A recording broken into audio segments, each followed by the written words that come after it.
Morning friends. पिछले class में हम लोग क्वांटिटी की बात किए थे और हमने मैग्नीट्यूड और डायरेक्शन के आधार पर सभी क्वांटिटी को 5 कैटेगरी में बांट दिया था। अब हम लोग प्रॉपर वे में स्केलर और वेक्टर क्वांटिटी के डेफिनेशन की बात करेंगे। The quantity having magnitude only called scalar quantity. This is independent from direction. That means कि स्केलर क्वांटिटी को डायरेक्शन से कोई मतलब नहीं होता है। डायरेक्शन सभी क्वांटिटी के पास होता है, लेकिन उस क्वांटिटी को अगर डायरेक्शन से मतलब नहीं है तो हम उसे स्केलर क्वांटिटी कहते हैं। यानी हम कह सकते हैं कि that is no need of direction to define scalar quantity. Scalar quantity को डिफाइन करने के लिए हमें डायरेक्शन की आवश्यकता नहीं होती है। In this case we have to use scalar algebra. देखिए, हम लोग जो 9th क्लास में आप लोग पढ़े होंगे स्केलर क्वांटिटी और वेक्टर क्वांटिटी के बारे में, तो वहां सिर्फ आपको बताया गया होगा कि स्केलर क्वांटिटी के पास सिर्फ मैग्नीट्यूड होता है और डायरेक्शन से मतलब नहीं होता है, लेकिन वो कंप्लीट डेफिनेशन नहीं था। अब हम लोग जानेंगे यहाँ कि in this case we have to use scalar algebra. Scalar algebra क्या होता है? तो ये होता है सिंपल मैथमेटिकल रूल्स, यानी वैसा क्वांटिटी जिसे हम सिंपल मैथमेटिक्स के नियमों से सॉल्व कर सकते हैं, उसे हम स्केलर क्वांटिटी कहेंगे।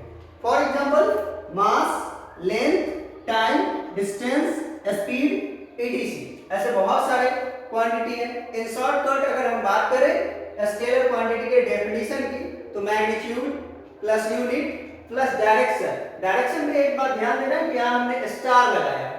इस स्टार का मतलब है कि डायरेक्शन हो अथवा ना हो, यानी डायरेक्शन से हमको कोई मतलब नहीं है। डायरेक्शन तो होगा ही होगा किसी न किसी क्वांटिटी, हर क्वांटिटी के पास, लेकिन उस क्वांटिटी को डायरेक्शन से कोई मतलब नहीं होगा और प्लस वो स्केलर अलजेब्रा से सॉल्व होता हो तो उसे हम स्केलर क्वांटिटी को कहेंगे। फॉर एग्जांपल के तौर पे आप देखिए, जैसे और भी क्वांटिटी हम ले सकते हैं टेम्परेचर। अगर किसी कमरे का टेम्परेचर की बात करें तो किसी भी डायरेक्शन में उस कमरे का जो है हम अगर टेम्परेचर मेजर करेंगे तो उतना ही होगा, ठीक है। तो वैसा क्वांटिटी जिसको डायरेक्शन से मतलब नहीं हो उसे हम स्केलर क्वांटिटी कहेंगे। अब बात कर लेते हैं हम लोग वेक्टर क्वांटिटी की। Definition of vector quantity: those quantity having magnitude and direction both, ठीक है। यानी वैसी क्वांटिटी जिसके पास मैग्नीट्यूड भी हो और उसको डायरेक्शन की भी आवश्यकता हो। It does not obey simple mathematical rules, और वह सिंपल मैथमेटिकल रूल्स को फॉलो नहीं करता हो, यानी उसके के लिए हमें वेक्टर अलजेब्रा की रिक्वायरमेंट होती है। अगर आप इन शॉर्ट को डेफिनेशन देखें वेक्टर क्वांटिटी की,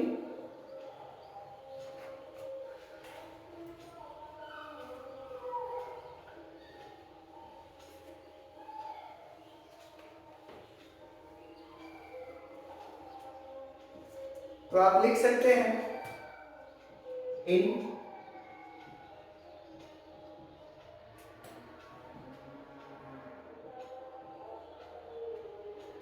magnitude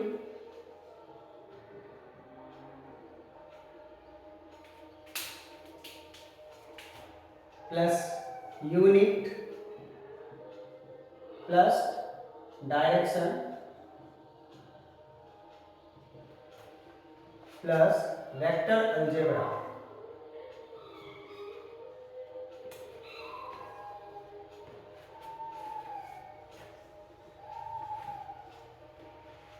equal to vector quantity.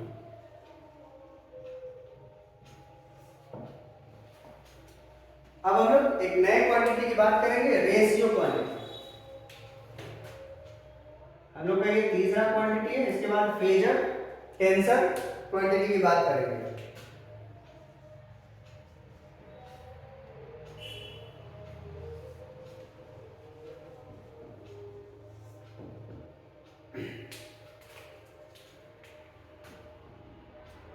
The quantity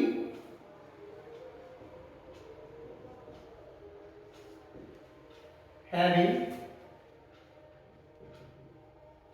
magnitude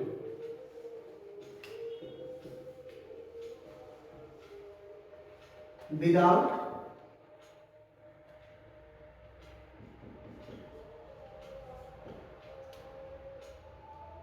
unit is called ratio quantity.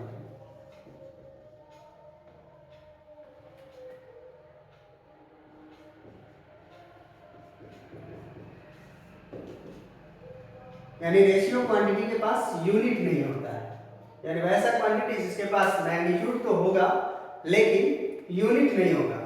Example में देख ले तो आपको एग्जांपल होगा मैग्निफिकेशन,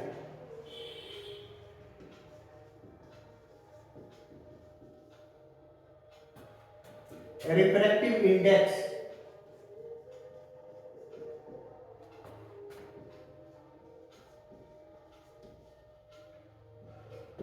ETC। ठीक है, ऐसे क्वांटिटी में, और it can be solve scalar algebra.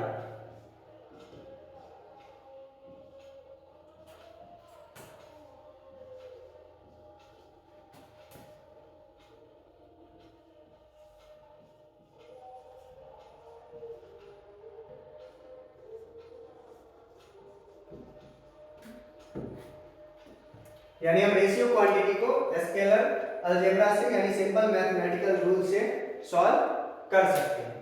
ठीक है, तो ये हमारा वेक्टर का लेक्चर 2 है, और इसके बाद जब लेक्चर 3 आएगा तो उसमें हम लोग जो है फेजर, टेंसर, क्वांटिटी की बात करेंगे, उसके बाद टाइप्स ऑफ वेक्टर की बात करेंगे। ठीक है, ओके, थैंक यू। ठीक है।